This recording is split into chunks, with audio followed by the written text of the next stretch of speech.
Assalamualaikum warahmatullahi wabarakatuh. Perkenalkan, nama saya Aura Maharani Azara dengan NIM V03200006 dari D3 DKVA. Di sini saya akan mempresentasikan tentang cara menjaga integrasi nasional untuk memenuhi tugas UAS Pendidikan Kewarganegaraan. Jadi, sebelum kita mempelajari tentang cara menjaga integrasi nasional, kita harus tahu apa itu integrasi nasional.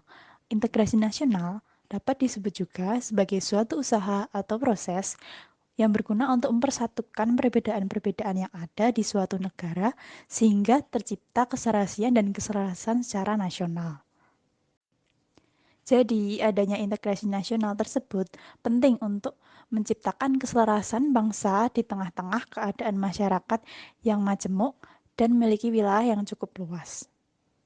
Lalu, kita memiliki banyak ancaman yang dapat membuat disintegrasi nasional. Ancaman itu terbagi menjadi dua, yaitu ancaman militer dan ancaman non-militer. Ancaman militer itu dibagi menjadi dua lagi, yaitu ancaman dari dalam negeri dan ancaman dari luar negeri. Yang pertama, kita akan membahas tentang ancaman militer dalam negeri.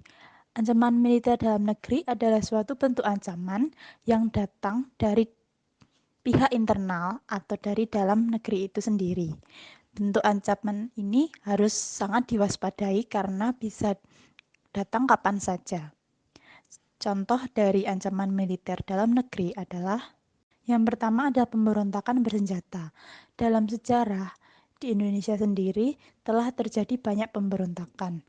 Contohnya adalah pemberontakan DITII, Permesta, PRRI, dan G30 SPKI. Umumnya, terjadi pemberontakan bersenjata ini didasari oleh adanya perbedaan ideologi dan keinginan suatu kelompok.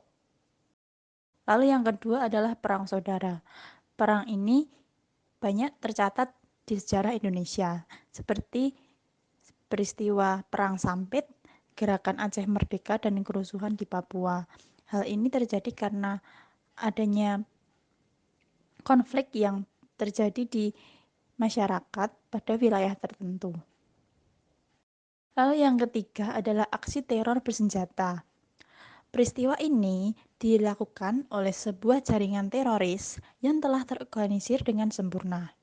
Mereka membentuk kelompok dan melakukan kegiatan atau latihan yang disenjatai. Aksi tersebut sangatlah mengancam keselamatan warga sipil.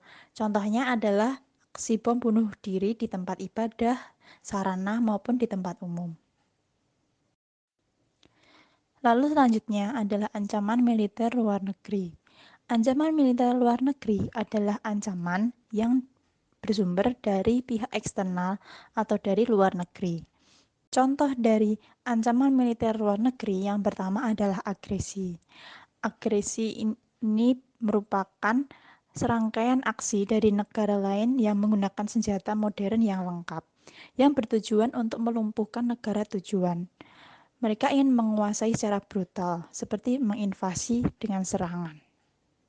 Agresi tersebut biasanya terjadi secara tiba-tiba dan dengan jangka waktu yang cukup lama, seperti yang telah terjadi di Indonesia, yaitu agresi militer Belanda. Lalu yang kedua adalah pelanggaran wilayah. Bentuk kedua ini sering dialami oleh beberapa negara, terutama Indonesia. Pihak negara lain dengan sengaja memasuki perbatasan wilayah tanpa ada izin. Mereka melakukan ini untuk menguasai suatu negara atau mengambil hasil alam yang ada dari negara lain. Ancaman tersebut bisa terjadi melalui udara, laut, maupun darat. Contoh yang paling sering terjadi di Indonesia adalah pencurian biota laut.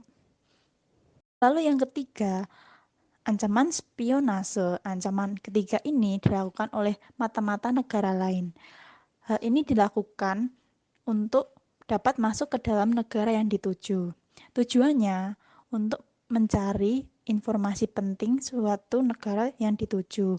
Informasi itu dipakai sebagai alat untuk melumpuhkan negara secara perlahan.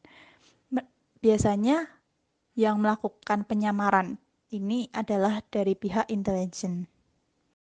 Lalu, apa yang harus kita lakukan untuk menjaga integrasi nasional?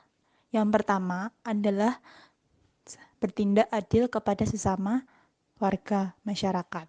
Hal ini dilakukan untuk menghindari adanya kecemburuan sosial. Lalu yang kedua adalah tidak berperilaku rasis.